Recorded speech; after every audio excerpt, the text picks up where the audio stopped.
Hello, my name is Dan Skip Allen, and this is the Top 5 Weekly.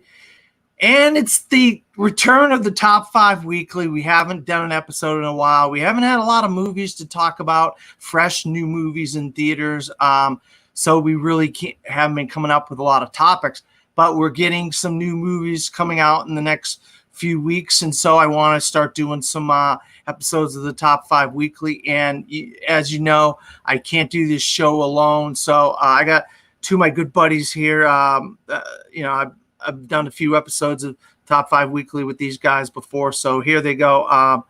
Mr. Malcolm Goldie Lay, how are you doing, sir? I'm doing pretty good. I think I've got a really interesting list. And my other good buddy, Mr. Jeremy Adams, welcome back. How are you doing? I'm doing good. I'm so glad to be back. I haven't really done any of these shows in a while. It's been a crazy, weird year and been doing other stuff. The last time I was with you, Dan, we were talking Rocky, and that was awesome. And we're going to be talking some good stuff today. So I'm really happy to be back. Yeah, I'm a big fan of our topic today. It's Russell Crowe. He's had a 30-year career.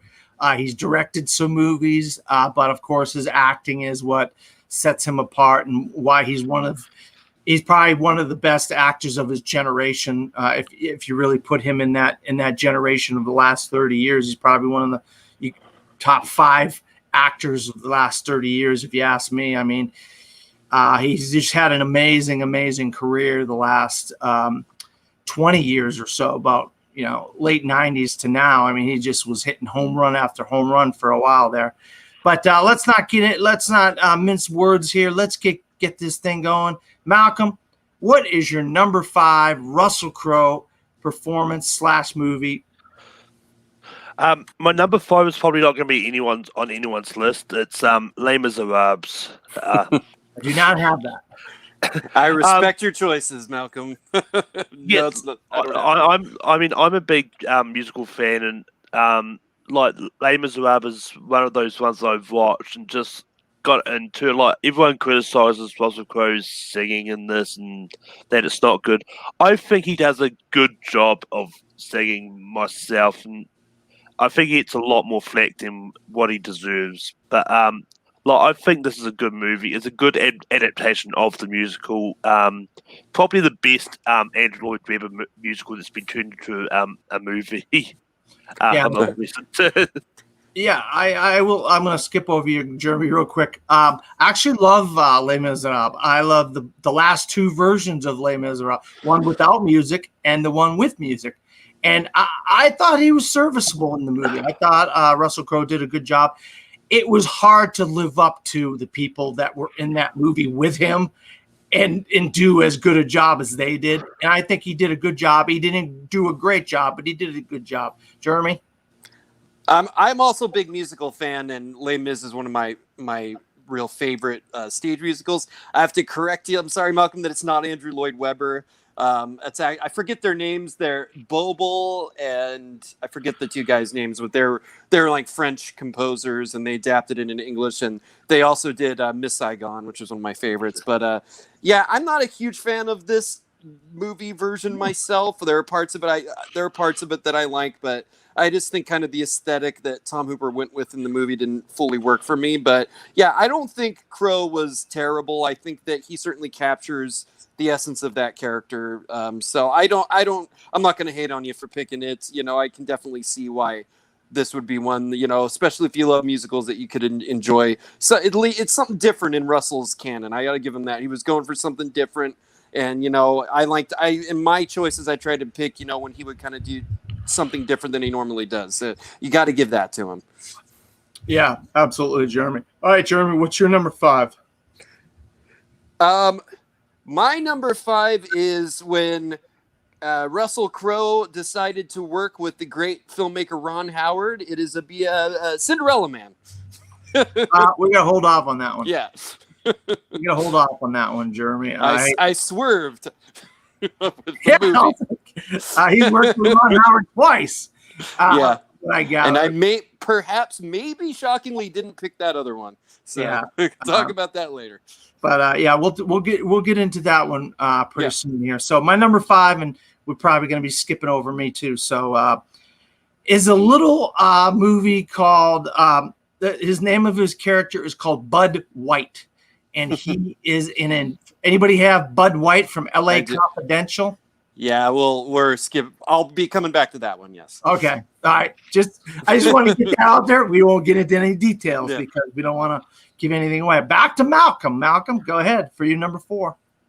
My number 4 is Man of Steel. Man of Steel, Jarrell.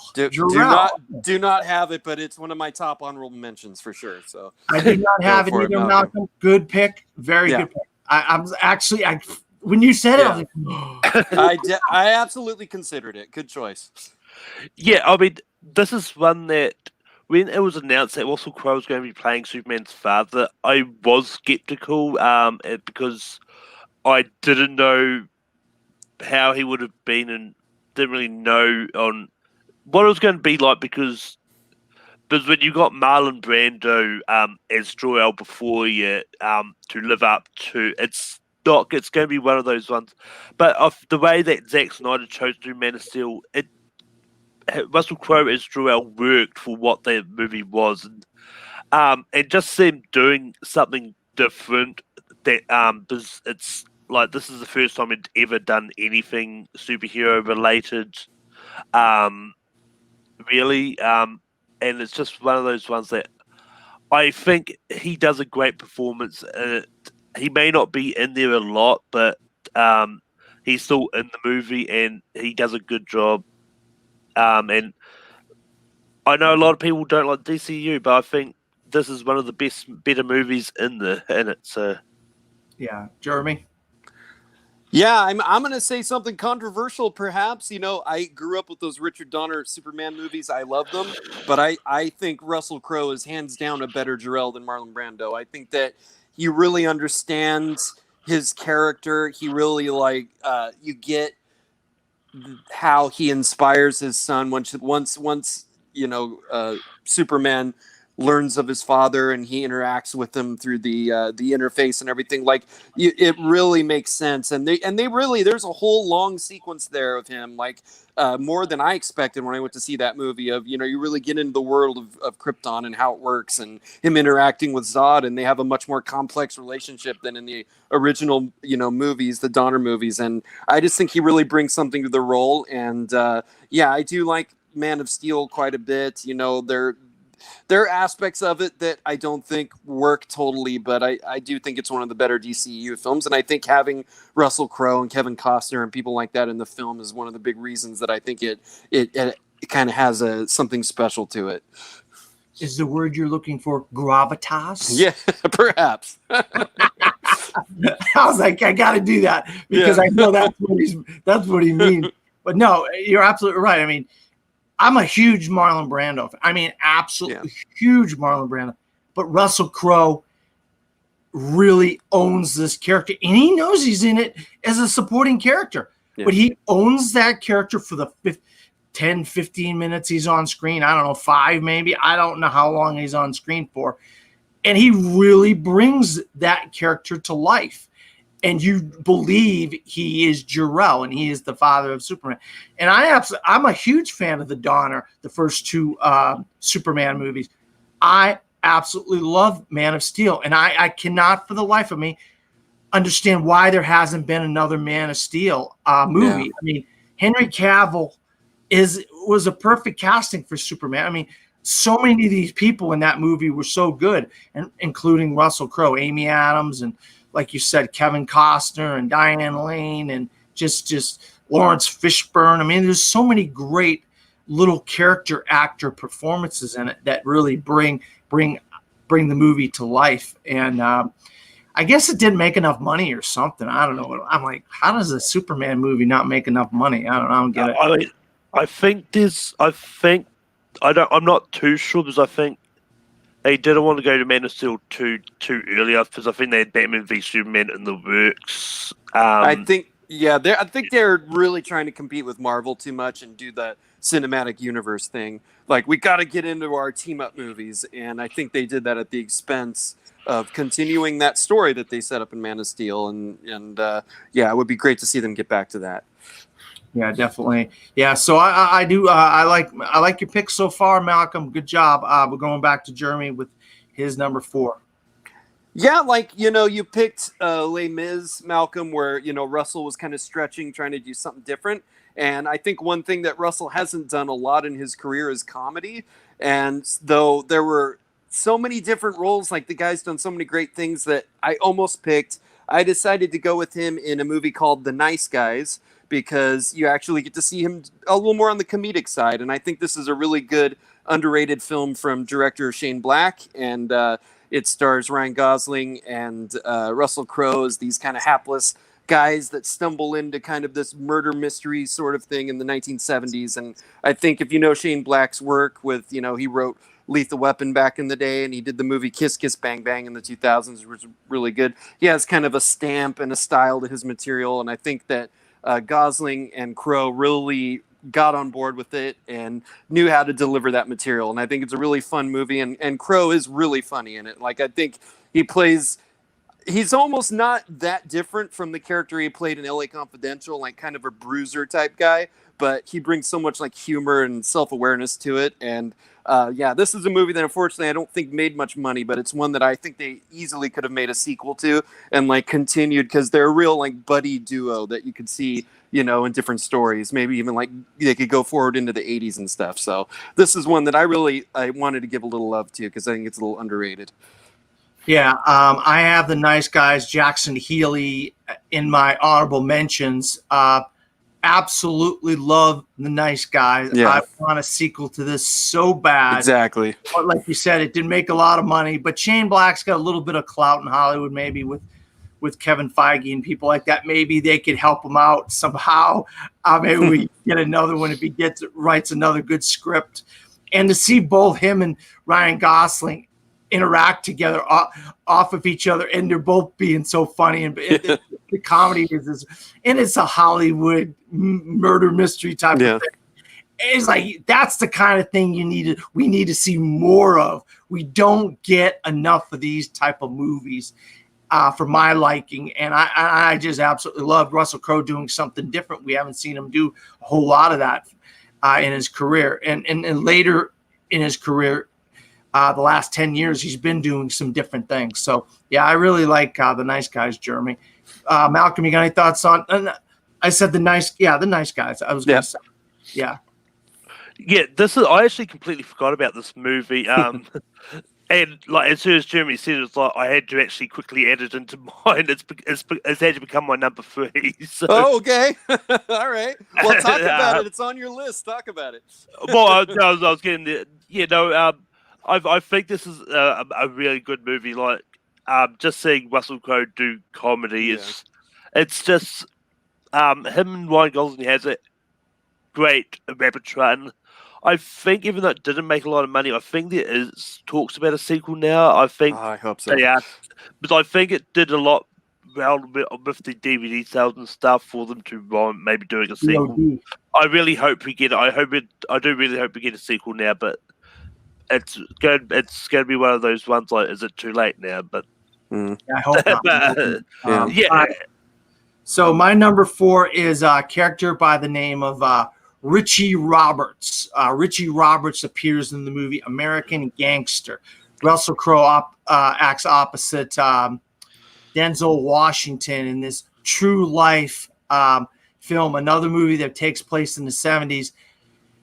He finds a bunch of money. This is a true story. This is a real life character. He finds like $100,000 in the trunk of a car, and he turns it into his bosses.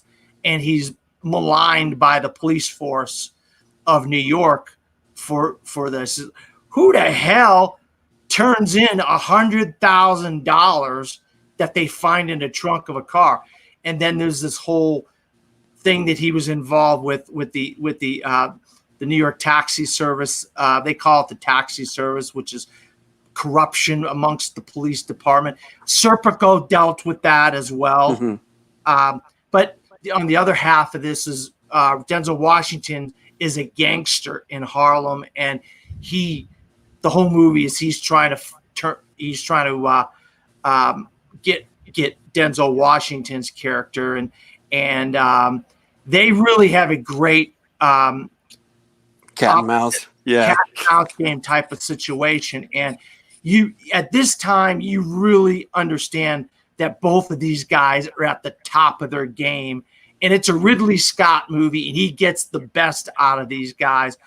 And Richie Roberts is kind of like this down on his luck kind of cop. He's not got a lot going for him. Like I said, his own police people don't like him that much, and he doesn't have a great life going on. He's not doing so well, and he still turns in the $100,000, so people don't have a lot of respect for him. And Russell Crowe plays on it. And you might know something in reality was while he was filming this movie, he actually did something that got him some controversial publicity. He threw a phone at a guy in the process of making this movie. He was at a hotel, and guy said something to him or tried to get his picture or something.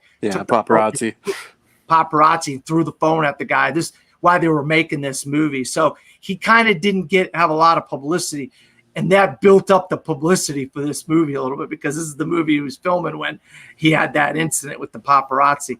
A lot of these guys don't like the paparazzi, and they'll like Alec Baldwin and people like that. But yeah, I really think Richie Roberts is an underrated performance by Russell Crowe, and he had to elevate his game opposite Denzel Washington. Malcolm, you got any thoughts on Richie Roberts?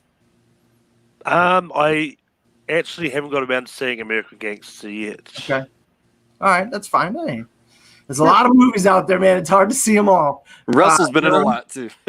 Yeah, you got to give it up to Russell, working with Ridley Scott. I think, he's probably like the director he's worked with the most. They've had a really good collaboration. And I think this is maybe their most underrated movie together. I think it's a really good crime film. It really gets into that 70s era, like you said. Denzel's incredible in it. And yeah, I think it was really close for me. Definitely an honorable mention.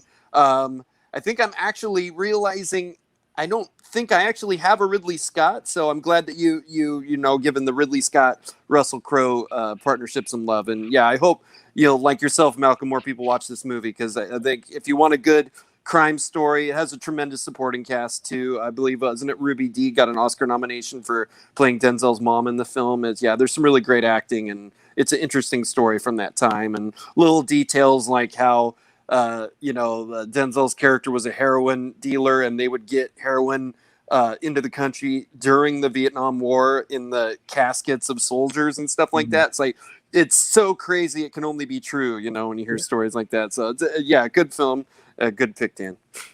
All right, so we're going back to Malcolm. Malcolm, your number 3 was, did you change your number 3? Yeah. The nice guy. So now you don't have a number 3? Yeah, I don't have a number 3 now. Okay. Because you changed it to Nice Guys. Okay, so we're going back to Jeremy then. Okay. With his number 3. Yeah, I think this is one of his most underrated movies, and I don't hear it talked about as much these days as I think it should be, and that is Michael Mann's The Insider. I don't know if anyone has that one. Yeah, we're gonna hold off. All right. Oh, what do you know? Well, it's not. Yeah, we're gonna have to hold off just a second. Okay. Just a few. We're gonna go back to Jeremy's number 5. Was your number 5 Jim Braddock? Yeah, it was. Yep. So we're going to go back to your number 5 with my number 3, and that's Jim Braddock from Cinderella Man. I'm a sucker for underdog story. You know how much I love sports movies. I got my own show about sports movies. You know how much I love boxing movies. You know how much I love Russell Crowe. I'm a big fan of Paul Giamatti, Renee Zellweger. I mean, Ron Howard. This movie literally has everything for me. And Russell Crowe was severely overlooked for an Academy Award for this. I don't know what they were thinking, not nominating his performance for a Best Actor.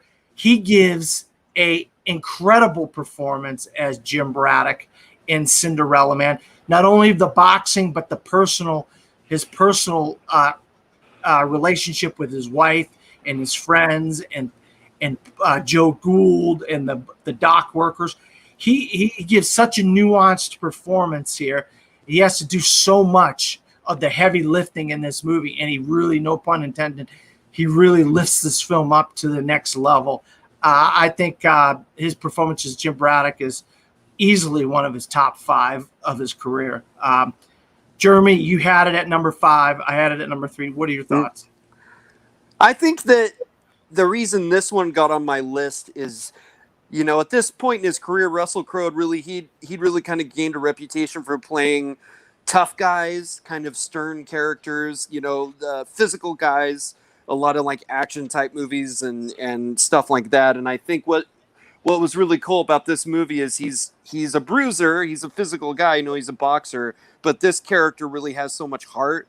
He's really this is at least the first time I really remember seeing Russell Crowe play a character that I really cared about, and he was really human and open and warm. This is a guy who's basically just trying to provide for his family during the Great Depression, and he loves his family, and that's, he doesn't even really want to do the fights and all that kind of stuff. I mean, as much as he wants to provide for his family, that's really his main goal. And it's, it's unique to see that in a boxing film, to see a character who is, this caring individual that you really get invested in. And I think that the combination of Ron Howard's sensibilities with Russell Crowe's take on this character really works, and it really makes you care, and it's one of those kind of sports movies, it's one of those ones where you really get invested in it. You aren't just watching who's going to win the fight or whatever. It's about these people, and it's about, can they, do what they need to do and get ahead in this horrible time in our history. And yeah, it really made me see Russell in a different way at that time, after the different roles he'd been playing. There was a press conference. There was a press conference. I'll get to you in a second, Malcolm.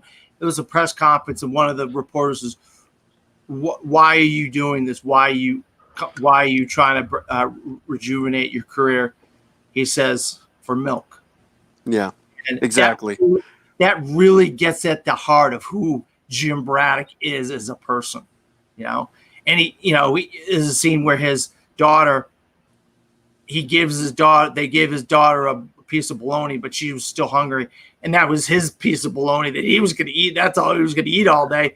And he gives it to his daughter because that's who he is, and I mean, you just can't help but just love this character and love this movie. Malcolm, you got any thoughts on Cinderella Man? Not really. I've only sort of seen bits and pieces of it. I haven't seen this all the way through. I've probably only really seen clips. Oh, wow. You got Hulu, Malcolm? It doesn't exist in New Zealand. Oh, no, really? Oh, God. Yeah, they have different services over there. But yeah, because it's on Hulu, in case you, I see you're watching tons of movies I see it on your Facebook, Malcolm. So you'll have some good ones to add today. Yeah. All right. So that was my number 3. So we go to Malcolm's number 2? Yeah, Malcolm's number 2. My number 2 is A Beautiful Mind. I actually have this in my honorable mentions. I do not have it as well, shockingly. This is one of the big, brave choices I made on having it. But go ahead, Malcolm. It's all you. I have it right here on my TV. I'm looking right at it. I'm halfway through watching it. Yeah, A Beautiful Mind is a really great movie, and this one has a little bit of sort of nostalgia to me, because it's one of the movies I went to on my birthday when I went with my grandma one time. But this is one that I really loved, and it's a story that I didn't know anything about going in. It's one of those biopics that's like, I'll go and I have no idea who the actual person is anyway. So it's like, go in and actually learn something without any preconceived notions about sort of how they actually were and all that. But yeah, this is a great story. Like Jennifer Connelly, Russell Crowe have a great relationship in this, and it's a movie which has a lot of heart, and just every time you see one of the imaginary friends of John Nash's and all that, and you don't realize until the very end, like, hey God, he was seeing all those people. They weren't actually there. It's just one of those ones that I think is a great movie. Jeremy, you got any thoughts on A Beautiful Mind? Yeah, it's a really good movie. I'm not gonna say that it's not. I didn't keep it off my list because I dislike it or anything like that. I think that Russell's tremendous in the role. He really convinces you that he's a genius, this genius character, which is kind of different from the other roles he'd been playing at that point. And you really do get invested in his the mental health issues that he's dealing with in the film. The only thing that holds it back a little for me is that I think I don't think it's that really accurate to the mental health issues. I think that it kind of uses some of those things for just more dramatic purposes, and it gets a little iffy for me in some of those elements. And if you know about John Nash's life and stuff, I mean, every biopic's gonna change details in order to make an interesting movie, but I feel like they changed a lot. The more you look into it, like they really changed a lot of the real true stories of this guy's life, and it's just kind of those things that they did that hold it back a little for me. Although you can't take away from Russell's performance and what he did here. It's definitely would easily be a top 10 for me. So it's a good choice, and I just decided to pick some other ones, some more maybe slightly deeper ones. I do think maybe he probably should have won the Oscar for that year, by the way. I mean, I love Denzel in Training Day, but I think it's a little weird that Russell didn't get it that year. I will say that for sure. Yeah, I'm right there with you on a lot of your points, Jeremy. I just think they wanted this whole spy thing to be like the forefront of this instead of and they put the mental illness stuff on the back burner a little bit towards the back side of the movie.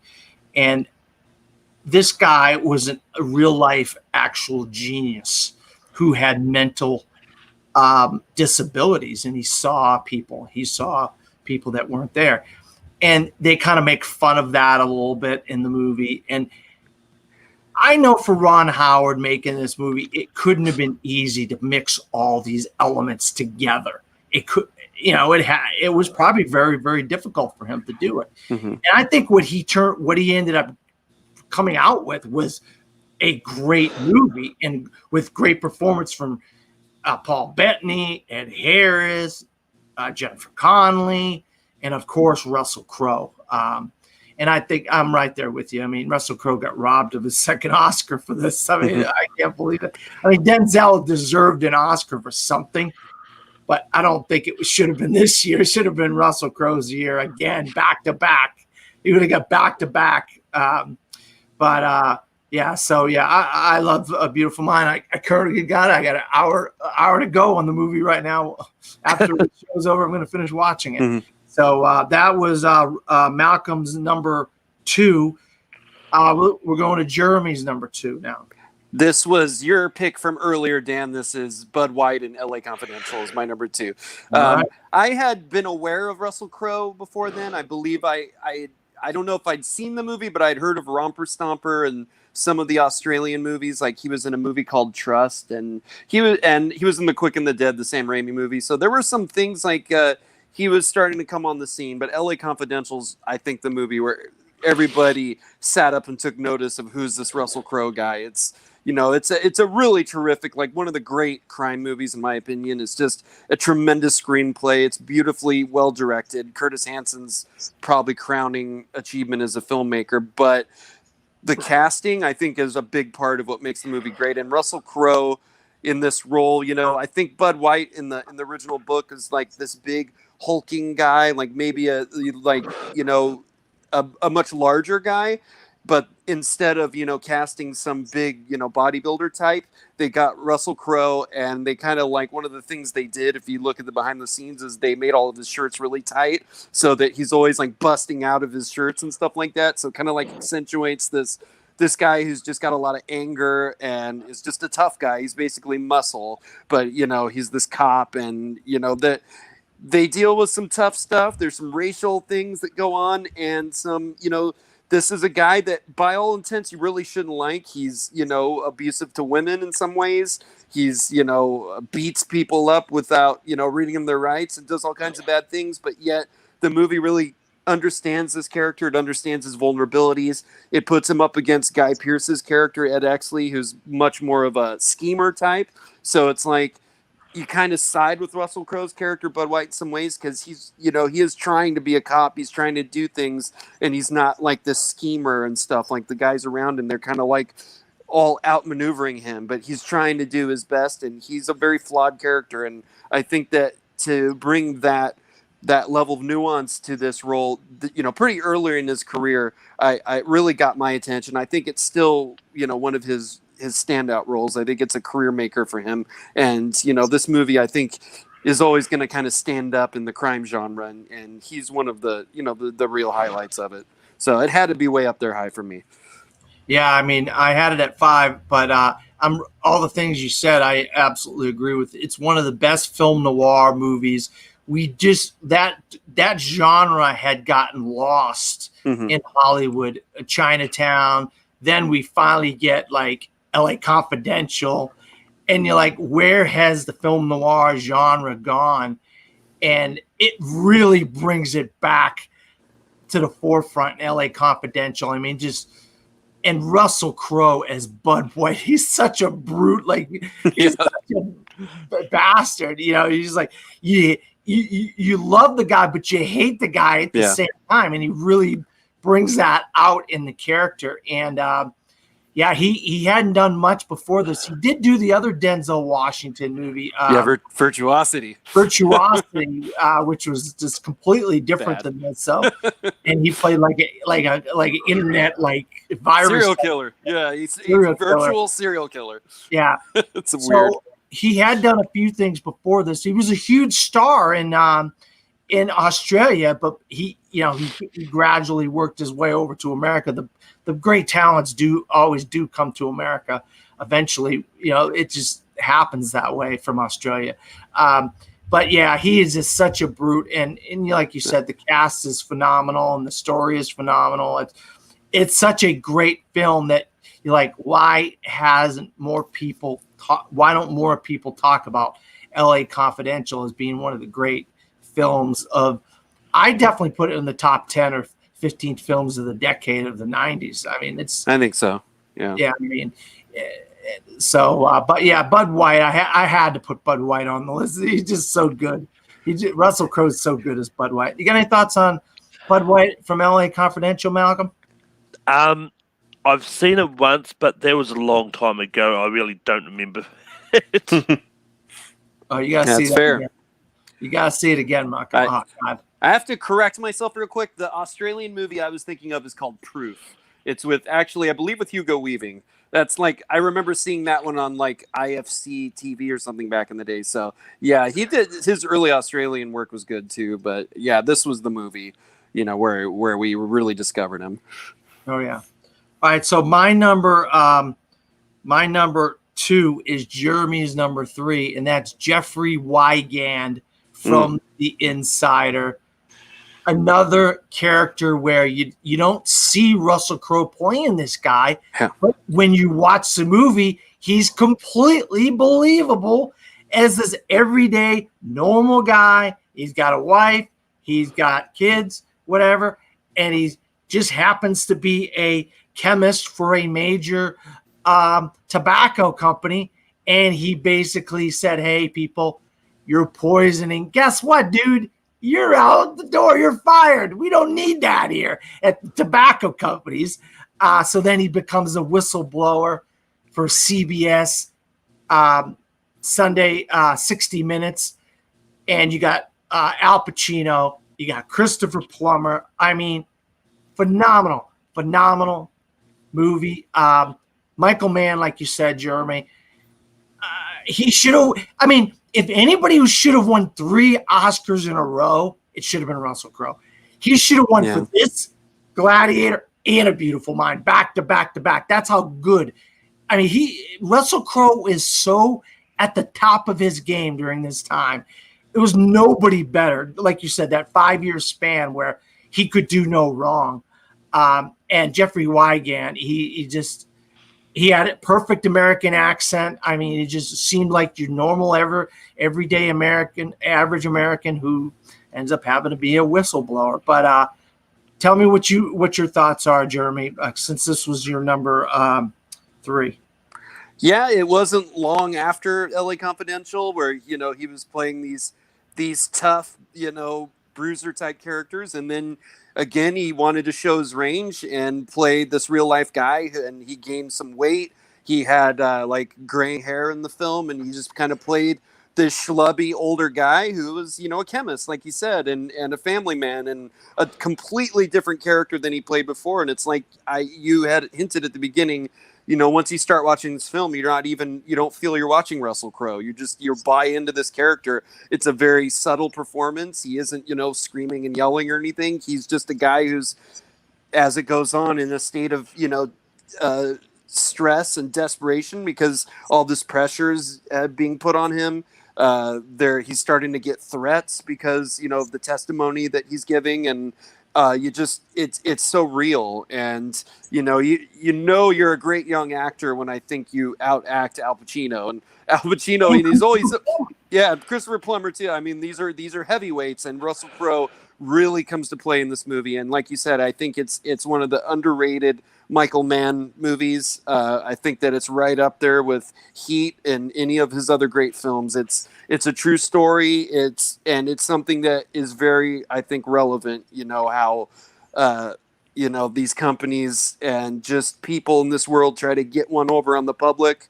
It's not about the public safety. It's not about the human rights. It's about, how these guys can make money, and it takes brave people to stand up and when they need to. And, I'm not going to get into it, but I think, these are themes that we can, it can resonate with certain things that are going on now. So I think it's a really powerful and underrated film that, definitely had to be on the list for me.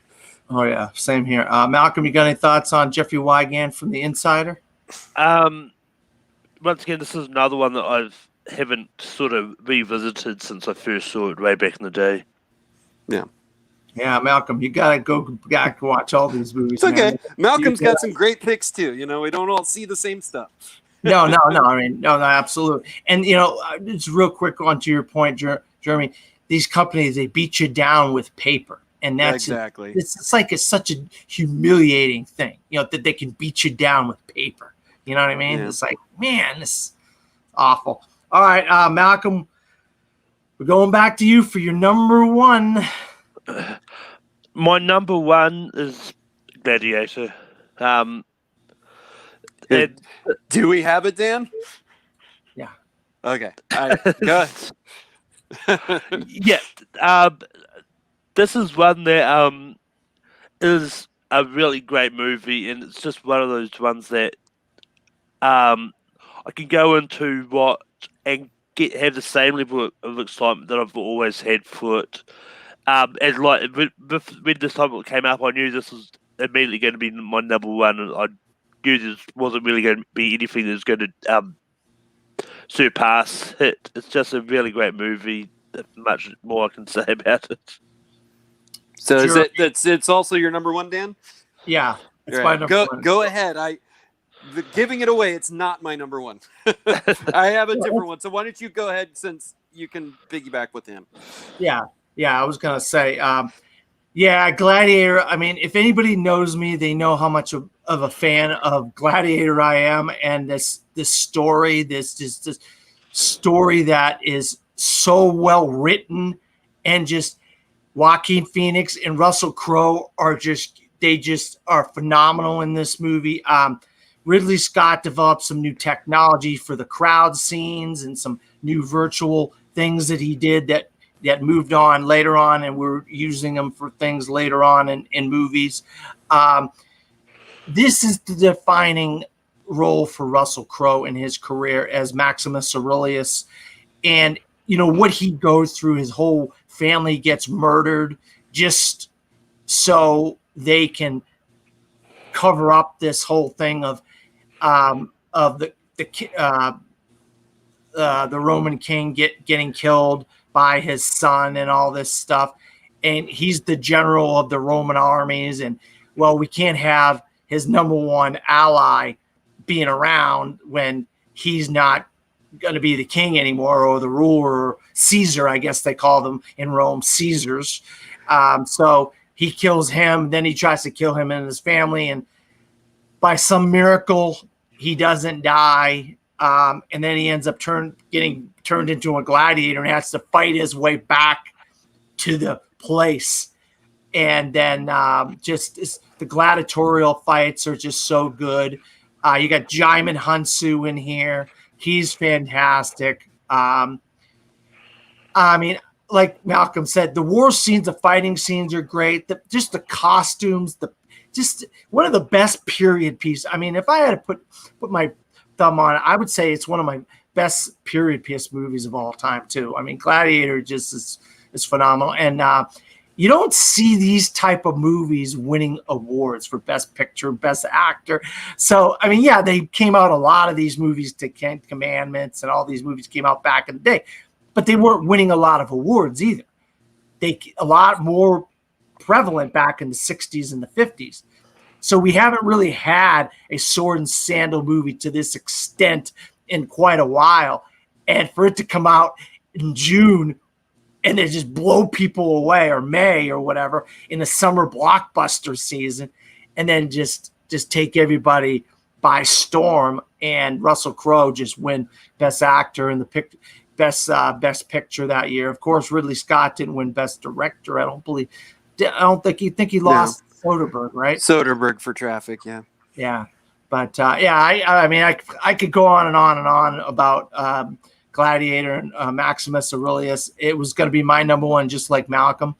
From the moment I did this list, I had it as my number one. So you got any thoughts on Maximus Aurelius, Jeremy? Yeah, as soon as we did this, I'm like, the other guys are going to have A Beautiful Mind and Gladiator. So I felt like I could pick some different movies. I definitely have it as an honorable mention, but I've gotten kind of in fights with people because I don't know, the movie, it's a really good movie, and Russell Crowe's great in it, and Joaquin Phoenix is great in it. It's just, for whatever reason, it never quite resonated with me the way that it has with other people. I just personally, when it goes to, like, you know, these period piece sort of war epic movies, there are other movies I gravitate toward. I even like Spartacus and Braveheart and films like that a little more, but it's a really good film.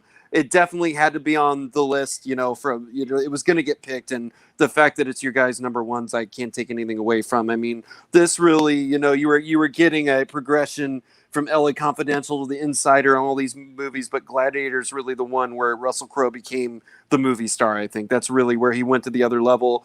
He got his Oscar, and, you know, that's something you can't ever take away from the guy. This was really the apex for his career, I think. Yeah, and it's one of Richard Harris's last movie. He did a couple. Oliver Reed, who died and had to be, you know, digitally. His role was finished using digital technology, which is like kind of crazy. Yeah, Oliver Reed. I mean, Oliver. He goes from Oliver to Gladiator. I mean, it's like kind of weird, you know. And his greatest movie, Tommy, but I'm just kidding. I was glad to see people like that in the movie. It really gave it that extra oomph. Those type of people that you're like, wow, it's Oliver Reed. This movie must be something if Oliver Reed is in this. Richard Harris, this must be a great film if Richard Harris is in here, you know? Yeah. And I still, like I said, the script is so tight. I mean, so spot on, like a Shakespearean play type of thing, you know? That's one of the reasons why the film is so great, is the script is phenomenal. I mean, phenomenal. And, so that was my number one and Malcolm's number one. Now we're going to go to Jeremy with his number one. Yeah, like I said, Gladiator, I think, really resonated with a lot of people, being, you know, this epic Russell Crowe film, you know, this historical film. But for me, the epic historical Russell Crowe movie that really resonated, that captured my imagination, and I just really got fully invested in, and I think it's really the greatest realization of him as a leading man, as a heroic leading character that you're invested in, is Master and Commander: The Far Side of the World, directed by Peter Weir. This is easily my number one pick for me. I think this, another really underrated film that I don't think quite gets its due, based on a really great book series by Patrick O'Brien, kind of like The Nice Guys. I'll always hurt a little bit that we only got one of these, that it wasn't a big enough hit to have more films, because this is a huge series, and the character Captain Jack Aubrey that Russell Crowe plays factors in a lot of these books, historically based books, and the character that Paul Bettany plays in the film, the ship doctor. These guys have like a great friendship, relationship, kind of like combative a little bit, and to see them, in some more stories would have been great. But yeah, this is a film about the British Navy back during the Napoleonic Wars, and basically they're on a mission, and they have to go head to head with this other ship, and you really get into the nuts and bolts of the naval combat back then.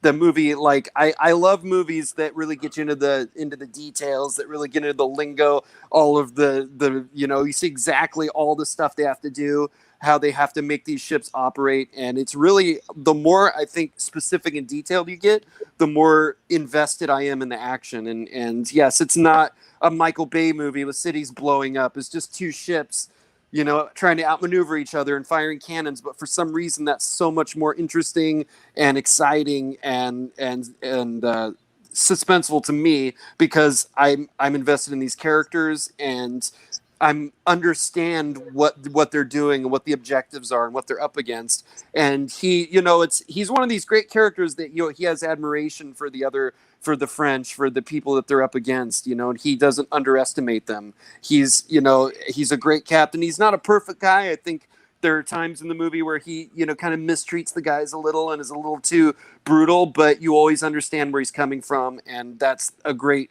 heroic character for me. And whereas I feel like Maximus and Gladiator is a more like mythic character, I feel like Jack Aubrey is a real guy. This is a real hero for like that. There are instances of this type of character in history, and this is the one that for me just resonates. So I know it's not the obvious pick for everybody, but for me, this is my Russell Crowe movie. And I just have to sing the praises of Peter Weir, who is, I think, such a great filmmaker, who made so many varying types of films, from Dead Poets Society to Witness to The Mosquito Coast to Master Commander. This is a great filmmaker, and great Australian filmmaker. So I hope people, are aware of his work as much as they can be.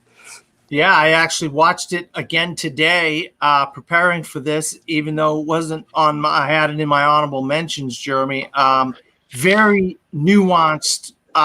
It really goes into the depths of all the different little things that go on a ship like this that make a ship like this work.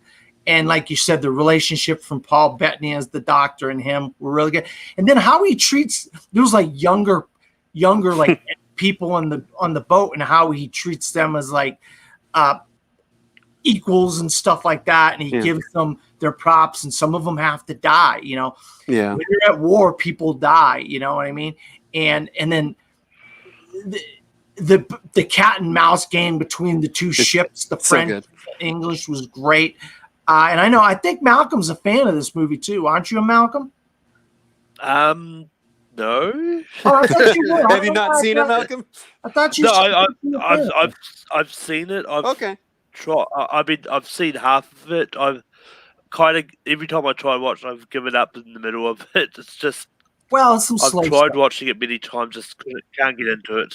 Understood. It's some slow stuff. Other than the battle stuff, it's a lot of character building. It's a character, yeah. It's definitely a character piece to a large degree, but then they build up to the action at the end. Big fight at the end, yeah. But no, Jeremy, you're right though. I wish that we got more of these, but I'm thinking to myself, this could not have been cheap to make. And I'm thinking, if it didn't make, it wasn't. It was a huge budget, and that's why. Yeah, if this thing didn't make hundreds of millions of dollars, they were not going to make another one of these. Because any movie on the ocean like this that you're dealing with, I think it was filmed in Australia, so it was off the coast of Australia. You're dealing with, this is some of the most difficult filmmaking you can deal with in all of Hollywood and all of filmmakers, dealing with making movies on the water. I mean, it's not something that's easy to make, So it looked phenomenal. I mean, the movie looked for some of the amazing cinematography, and it looked like we were actually in a battle between these ships. Some of the destruction and some of the war stuff was just like, wow. I mean, This is incredible. But yeah, I love Master and Commander. I just, when you only have 5, you can only put Exactly. Jack Aubrey. He was in my honorable mentions. Yeah, and the move. This is a shit movie that doesn't have like Jack Sparrow in it, so they're not going to make a franchise out of it. Yeah, I wasn't making people laugh and all this stuff. There wasn't a lot of comedy. It had a lot of heart to it, and it had a lot of camaraderie amongst the people on the ship, and you see how they all rely on each other and how much they rely on their captain. I mean, they rely on him to be somebody because they're all there as their pieces of a puzzle, and all those pieces of a puzzle have to work together to make this ship run. And when they're dealing with a French ship that is just so nasty and so good and so big and so fast, they had their hands full. But all right, Malcolm, you got some honorable mentions? I've basically named about 3 of mine already and you talked. The only one that I kind of have, it's the one that I took off my list for the nice guys, is Boy Erased. I had a feeling you had that. Good one. This is one I actually did watch for the first time this year, and it's one that I think is a really great story, just emotional, just sort of shows the length of what happens in the gay conversion centers and stuff that some like religious people have out there. It's just a really compelling story, and especially in this sort of day and age, it is one that resonates with what's happening in the world at the moment. Yeah, Boy Erased, great film. He just plays a normal father, but he's dealing with issues, like you said, Malcolm. And that's Russell Crowe going to these other types of roles that you don't see him doing before. And he's very effective in this supporting role as a father. Jeremy, you got any? That was one of mine, by the way. Boy Erased, one of his more recent films that I was really impressed with. I like that he plays a religious guy in this film who has to, contend with his son being gay, and I think that Russell Crowe really humanizes it without, making you just hate his character. I think he brings a lot to that role. The number one honorable mention for me, I swear to God, Dan, I went so back and forth between this and The Nice Guys, but I decided to pick The Nice Guys to get some comedy on there, but it was really hard to not have 3:10 to Yuma, which I think is a really great Western, a really great remake of a terrific older film. This role was originally played by Glenn Ford in the original, but Russell Crowe really makes the role of this criminal, this outlaw, who basically has to kidnap this farmer, played by Christian Bale. And he's not just a villain. Like, you really can see where this guy's coming from, but yeah, you definitely do understand where Christian Bale has to contend against this guy who is a criminal and who's doing, these terrible things. But Russell Crowe, like always, brings nuance and humanity. And yeah, we don't get a lot of Westerns, these days. And I think this is one of the best ones we've gotten in the last 15, 20 years. I also have, you guys mentioned a lot of the ones that I had. I will mention Romper Stomper, where an early role of his, one of his first roles in Australia, where he plays a white supremacist, and it's an intense movie, but you really see the power of his acting early on. And then one that I think is a movie that got a lot of criticism when it came out. It's a really weird movie, but I don't know, something about it I think is unique, and I think Russell's great in the movie despite its weirdness, and that is the movie Noah, based on the biblical story. I think that there's a attempt to do a movie about faith, about a story from the Bible in a unique way, and I think that Russell Crowe really brings something unique to that role, and some of the things, the really horrible kind of choices that his character makes later in the movie, when things are going on. I think he really invests you in that, despite some of the weird filmmaking that the director brings to it. So for me personally, I think it's a unique film that I just want to give a little mention to. Yeah, he's actually good as Noah. The movie itself, not that good. But no, Ben Wade was in my honorable mentions, Jeremy. I mean, we only have 5. It's so hard. This guy easily got 10. Great. I mean, great performances in his filmography. So yeah, I had Ben Wade. I mean, you haven't seen him play a villain before, so it was kind of cool to see Russell Crowe play the villain, and opposite Christian Bale's the good guy, and then Ben Foster's in this, and he's fantastic in it. As a remake, it's one of the best remakes, and since Unforgiven, really, this is the best Western we've gotten since Unforgiven, in my opinion. I mean, you could say True Grit or whatever, or some of these modern neo-Westerns, but as a true Western, it's like the best Western we've gotten since Unforgiven. But for Russell Crowe to play the bad guy was kind of cool, because you always see him play the good guy all the time, And since then, he plays the good guy. He hasn't played the bad guy. So it was kind of cool to see him play Ben Wade, the bad guy. But yeah, Master and Commander, John Nash, Jackson Healy, they were all in my honorable mentions, and we already talked about all those guys. So, Malcolm, where can you be found? You can find me over on Full Metal, where I host Full Metal Classic and Full Metal Random, and you can find me on Take 3, where I host Late Night Take 3 and Rankum. And Jeremy? You can just find me on Jeremy Paul Adams on Facebook and YouTube, and be sure to always watch the movie Trivia Schmodown, which I am a question writer. Very good question writer, I might add. This guy works as hard as anybody doing that, because there's a lot of matches out there, so he has to write a lot of questions. And you can find me at Dan Skip Allen on Facebook, Twitter, Instagram, and Pinterest. Also, I write. I'm a film critic. I write for the website called disappointmentmedia.com. Don't at me. I didn't come up with the name. I just write for them. Writing all kinds of articles. We're starting to do some more newer movies now that are coming out in theaters, so you're going to start seeing my new reviews. I wrote 2 from this past weekend. Also, I have another show called Bleacher Features, which Jeremy is on. The last episode of season 2 of Bleacher Features. And that's where myself and a guest talk about a sports movie. So, the last episode will have aired. By the time this come out, you'll be able to see the last episode of Bleacher Features for this year. Won't be having any more until next year, folks. If you like that show, if you want to be on any of these shows, Top 5 Weekly or Bleacher Features, just message me, and we'll set something up. So for Malcolm and for Jeremy, good night, everybody.